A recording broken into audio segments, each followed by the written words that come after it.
If there's one thing people like to disagree about, it's movies. But even with movies, we can all agree that a movie is more than just a recording of images and sounds, right? Things like momentum, presence, personality. These things shape movies as a composition rather than just a collection of things that happen. Most movies clear this bar without trying. Blood Lake, however, argues that it really doesn't have to. Because there's film, and then there's footage. There's craft, and then there's capture. There is a line, and we're about to see just how frustratingly thin that line can be. Straight to video. Suspiciously smooth camera work, everything's in focus, zero color contrast, you know what that means. It's another camcorder classic, and you know what that means. Now every slasher needs an establishing kill, but Blood Lake easily has the lowest energy, lowest effort, laziest one that I have ever seen. What's going on? I can't take it no more. Well, I didn't have anything to do with it. Listen, I just work here. It's good enough for me. That's gonna have to be good enough for the rest of us too, because this is already infomercial levels of storytelling. Presumably for cooler socks. Of course, every establishing kill needs some quick contrast, and boy is there a lot of it. We are with this group for what feels like the entire trip, one that spans the length of this entire song.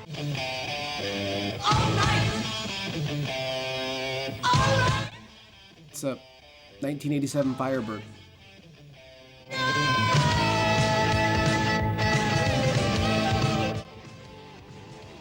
Zero to 60 in 6.5 seconds. Pretty fast for the time.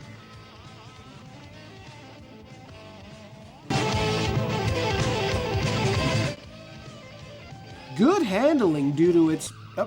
we're back.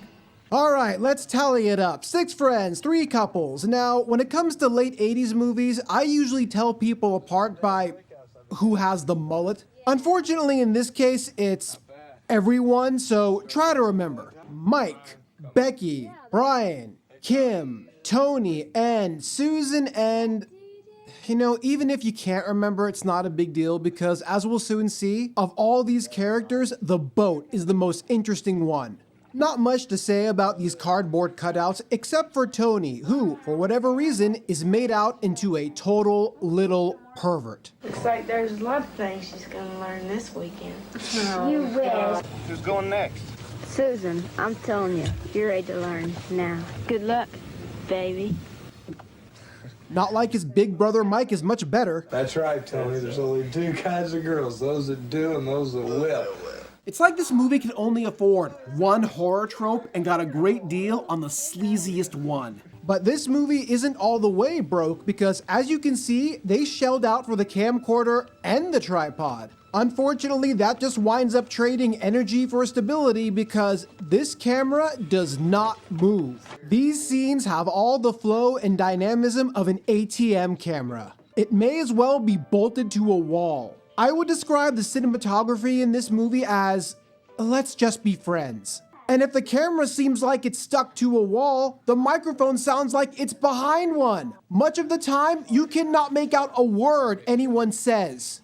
One night, man, I had this chick full of both just wasted. I was just getting ready to slam her, man, but she had to smoke a joint, right? So we did. I passed out right in the middle of this hour-long foreplay session, man. My eyes crossed up. Why even write dialogue? Maybe they should have spent that tripod money on however much it costs to walk closer. This just feels more like eavesdropping in a noisy restaurant than it does watching a movie.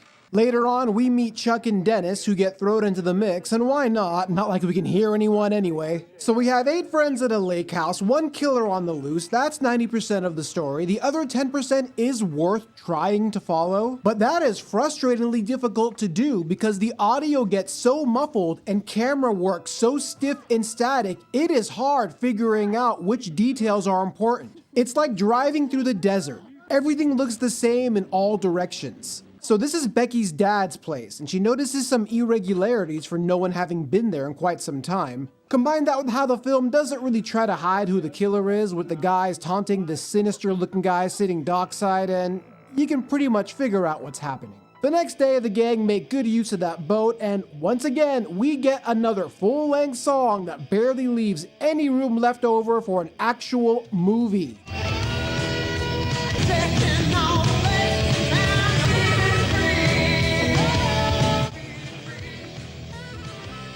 I'm starting to think this guy would rather be making music videos, or that the music came free, but in exchange, he had to make this band 4 music videos. Yes, there's 2 more. Here's the thing though, I'm not really mad at it. It's like someone who wears too much cologne. It may be gaudy and over the top, but you can't say it smells bad. In fact, I actually kind of like it. Come on guys, I don't like it that much. It's like when a friend tells you to check out a band, you might do 1, but 2 in a row? No, that's homework. Now, as much as I try to narrate these movies as we go along, this one does not make it easy. Because outside of some basic tension building, there is just no forward motion. Everything is just one gear, one note. It's like walking through an IKEA. Unless you know what you're looking for, nothing stands out. And next thing you know, the only thing you're looking for is the exit, which you also can't find. Most of this is like watching someone's coffee break on a security camera. I wish there was more to say, but the first half just does not leave a lot to talk about. Now, this genre has no shortage of filler, but I have truly never seen anything as mind-numbingly egregious as this scene. One shot of one angle of one thing for 5 minutes. Nathan Benet, settle down. No. Glass. That's it. I can't drink this much. What if I don't? Ooh, where's the desert? What if you do? Let me get it. I got it. Yeah, let's just Give it a good try, Dennis. Oh, that was Yes, I'd like to contest a charge. Someone to make me drink, I'm thirsty. Yes, I'll hold. just wait. Wait till the night. Oh, I know he's gonna. This is not a scene. This is someone who just forgot to turn off the camera. Yeah, the next time someone brags about how a scene was filmed in one shot, be a little skeptical and ask lots of questions. But as if to reward anyone who's made it this far and lasted this long, this is when things actually start happening. Earlier, Chuck and Dennis caught the killer skulking about and cut a promo to scare him off. Kick your ass. You're looking to get your ass kicked, buddy. We'll kick your ass. We'll kick his ass. Kick his ass. It's like these guys went to the Hank Hill School of Self-Defense. I'm gonna kick your ass. Unfortunately, they soon have to make good on their bluster when they come face to face with their killer dockside. Man, we haven't got a problem with you. What's your deal, man? Say something. Yeah, not so tough when not filmed in proper lighting, are you? Seriously though, why on earth would you ever film an outdoor scene this dark? Dennis dives in like it's a music video, Chuck just falls in like it's a much worse music video, and after nearly 50 minutes, Chuck is the first casualty of the group. The killer, realizing that stupid drinking game took up nearly the whole movie, wastes no time going after Dennis. Local authority figure comes by to deliver the news and ask some questions. By the way, small town cop gotta be the most budget-friendly character. Give him a cowboy hat, give him a plaid shirt, tuck it in with a big enough belt buckle, and the rest just sells itself. Everyone's on edge now that things have officially gone from weird to murderous, though Brian and Kim seem to be taking it in stride, figuring the tactful thing to do would be to take a stroll and make out on the dock that their friend was just killed on. Plans change when they decide to instead take the boat for a spin, and we get yet another No, we don't get a music video. We just get music because you can't see a thing!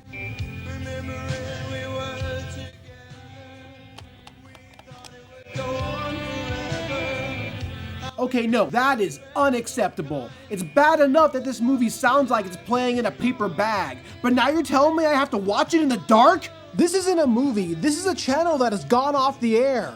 This is a TV station that just plays the radio. This is what a child films when they take a camera outside. Only they don't try to sell it. Now even slashers respect etiquette, which is why the killer lets the record play out before claiming his next victim. There goes Brian. There goes Kim. Here comes Mike in search of Brian and Kim. Here comes the killer upon Becky, Tony, and Susan. Here comes Susan in search of Mike. There goes Susan in search of help. And here comes Mike in search of Becky and Tony. Alright, all the pieces are in place for a final boss battle, and let's just say it's no music video.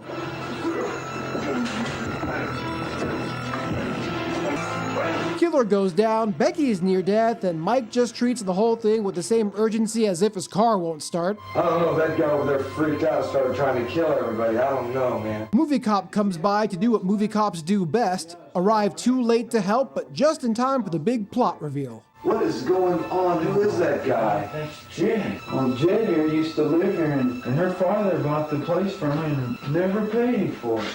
To catch all that? Well, Jen here used to live here, and It's cool, I got you.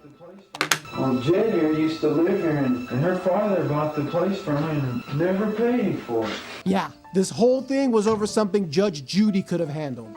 The small claims slasher. Of course, every cheap slasher needs a cheap fake-out, as Jed goes from presumed dead to at large, and this is actually where the film is at its scariest, because it technically leaves room open for a sequel. But what it really leaves room for is another music video, only instead of cars and boats, the killer just joins a video dating service, as he just stands around until the clock runs out.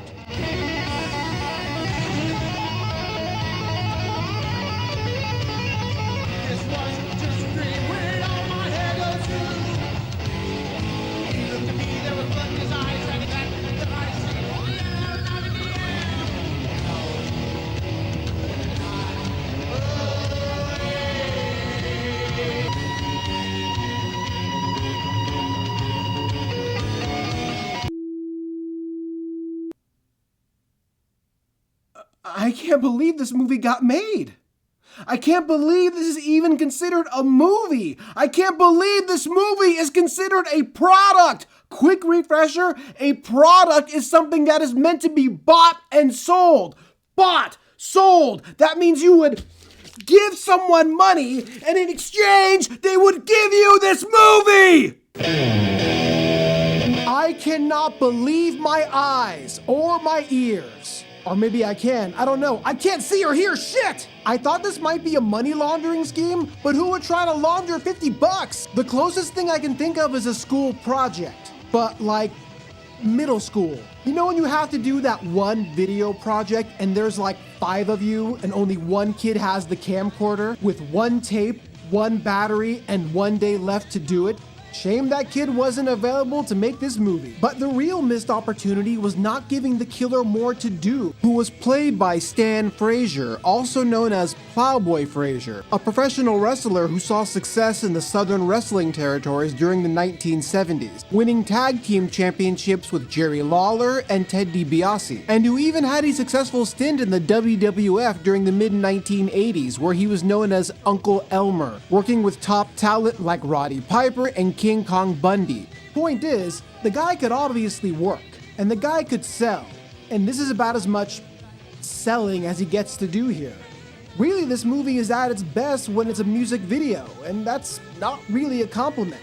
Basically, this movie is at its best when it's not really a movie anymore. But as far as amateur music videos go, yeah, it rocks. And I'll tell you something else, and something rather surprising. The performances in this movie really aren't that bad. No one's phoning it in, everyone's giving their best. Mike and Becky do enjoy some endearing chemistry. I'm not about to say these performances are good, but not being bad is as good as it gets. They don't exactly elevate the film, but they do prevent it from cratering as hard as it could, at least during those few times it even gets off the ground in the first place. I'll tell you what though, I am recommending this film.